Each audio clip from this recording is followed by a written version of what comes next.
ఆంధ్రప్రదేశ్కి క్యాన్సర్ పెను ప్రమాదంగా సంభవించింది.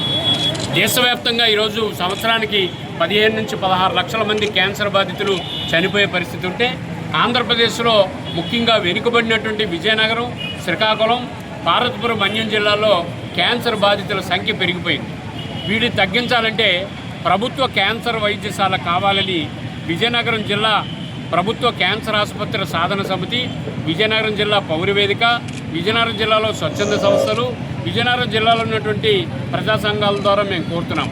ఎందుకు అడుగుతున్నామంటే, సామాన్యుడికి ఎవరికైనా క్యాన్సర్ వస్తే గగ్గోలు పెడుతున్నారు.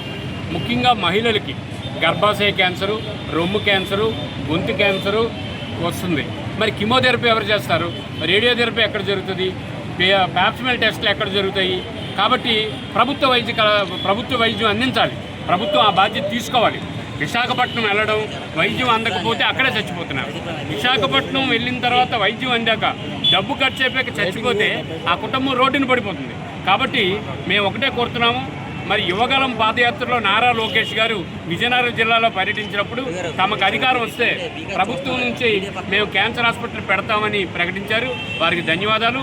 గౌరవ నారా లోకేష్ గారు, గౌరవ ముఖ్యమంత్రి చంద్రబాబు నాయుడు గారు, పవన్ కళ్యాణ్ గారు విజయనగరం జిల్లాలో అత్యవసరంగా వెంటనే ప్రభుత్వ క్యాన్సర్ హాస్పిటల్ ఏర్పాటు చేయాలని చెప్పి ప్రభుత్వ క్యాన్సర్ హాస్పిటల్ సాధన సమితి అధ్యక్షుడిగా నేను కోరుకుంటున్నాను.